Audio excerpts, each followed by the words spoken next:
Hi అండి, అందరూ ఎలా ఉన్నారు? ఈరోజైతే 4 బ్యాంగిల్స్ 2 కట్ 4 కట్ బ్యాంగిల్స్ తోటి ఒక మంచి సింపుల్ డిజైన్ అయితే ఈరోజు చూసేద్దామండి. ముందుగా అయితే థ్రెడ్ ర్యాప్ చేసుకుని పెట్టుకుందాము.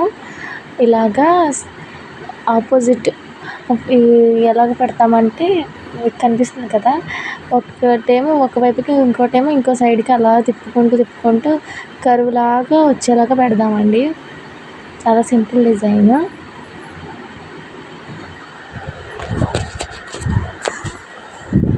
అయితే ఒక ఆవిడ ఒక వీడియో చేసిందండి. ఆ వీడియోలో ఏంటంటే ఆవిడంట 50 రూపీస్ పడుతుందంట 2 బ్యాంగిల్స్కి ఆవిడకి చేయడానికి.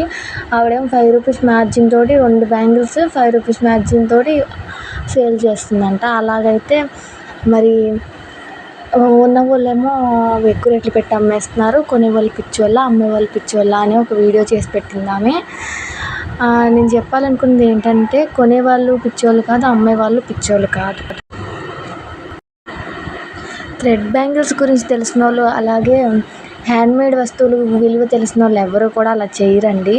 అంత విలువ లేకుండా ఎవరు చేయరు. ఎందుకంటే 50 రూపీస్ తోటి నీకు ఛార్జ్ అవుతుందంటే దానికి 5 రూపీస్ మార్జిన్ చూసుకుని 55 రూపీస్కి అమ్మితే మరి దాని మీదే ఆధారపడి దాని మీదే ఇన్వెస్ట్మెంట్ చేసి దానికోసం ఎక్కడికో వెళ్ళి రా మెటీరియల్ తెచ్చుకుని 2 గంటలు కష్టపడి 2 బ్యాంగిల్స్ చేసి దాన్ని 5 రూపీస్ మార్జిన్కే ఇచ్చుకోవాలంటే ఎవరికి వల్ల అవుతుంది చెప్పండి?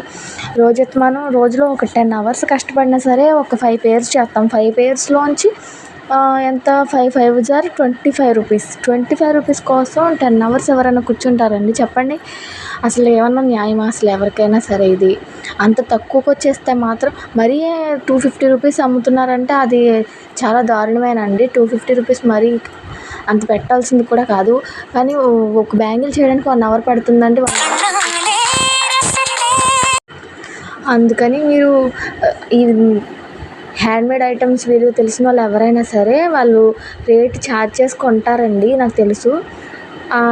మరీ విలువ లేకుండా అయితే ఏమీ ఉండదండి. విలువ అనేది ప్రతిదానికి ఏదో ఒక విలువ ఉంటుంది. అంతేకాని 1 అవర్కి 2 అవర్స్కి కలిపి 50 రూపీస్ దానికి వేసుకున్న 100 రూపీస్ దీనికి వేసుకుని 150 రూపీస్ నేను అమ్మేది చాలా రీజనబుల్ ప్రైజెస్ అని నేను అనుకుంటున్నానండి. Thanks for watching.